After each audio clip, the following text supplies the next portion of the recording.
And good day. This is Wade Nars here with Ultimate Politics down here at Mile High Sports Radio, 1510 a.m.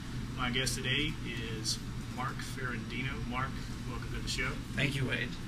And Mark is running for House District 2 for re-election. Tell us about your experience before you came into this role. Sure, yeah.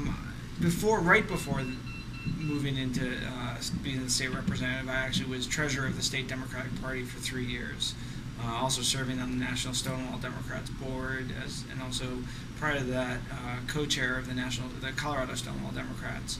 But I've been involved in politics since I was about 12, back in New York, working on races then, continued to be involved in politics. I also worked at the White House for 3 years as a budget analyst, 7 months under Clinton, and 2.5 years, unfortunately, under George Bush. But what was that like being in budget analysis under George Bush? Interesting. My job was in charge of interest on the debt. When the Clinton administration left, our biggest problem was we're going to pay down the debt too fast. We were looking at surpluses for years to come, and we were going to have all this debt that we would be buying back, and we'd have so much money, we'd have a national asset. When we looked at 2000, we were going to shrink the debt, so we weren't going to have anything owed to other countries.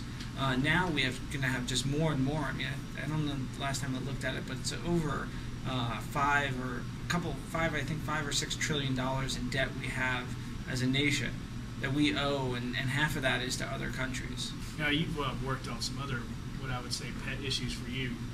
What are some of the things that you think are crucial to tackling back here in the legislature and overall nationally, like some of the predatory lending things that have been going on? Sure, we've seen. I mean, part of the crisis we're having economically right now is the credit crunch we're having, and that came on from the foreclosures and the type of lending that was being done, predatory lending to people. So now they're getting foreclosed on their homes.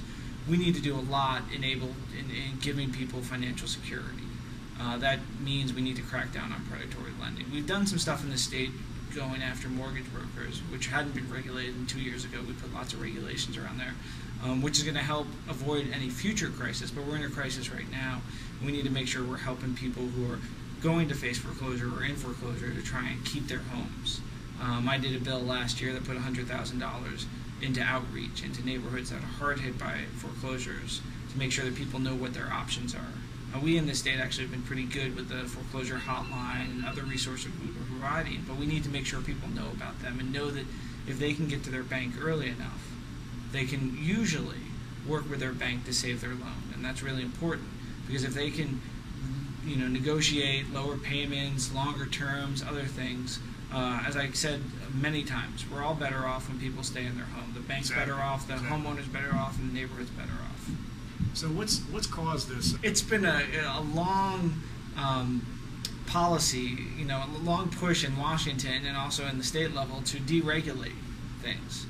We saw one of the bills I carried last year, which unfortunately died in the Senate, was on payday lending and capping their interest rates at 45%. That was a thing that started in 2000, and a group of people went around the states and started allowing people to get exempted from usury laws. So we've seen a systematic approach to try and deregulate industries. And what we see a lot is there's lots of deregulation, and then the economy falls. And then we see lots of more regulation, and then people forget the hard times, and then we start deregulating. We got to make sure that we have reasonable regulation. We don't want to over-regulate, but we want good regulation that's going to protect consumers. We're helping out Fannie Mac and Freddie Mae, which I'm not completely opposed to, because I think they provide an important service, but we're unwilling to help the average homeowner who might be facing foreclosure. I think it's important we look at all the people who are hurting, the businesses as well as the individuals. Well, Mark, you got a website or anything you want to plug? Sure, yeah. Anyone can go to my website. It's markferrandino.com, and it's got information about me, about bills I'm working on, and sign up for. It's Mark. It's MarkFerrandino.com. Yeah. Well, thank you for coming on the show. And that's Mark Ferrandino, running from House District 2 here in Denver, Colorado.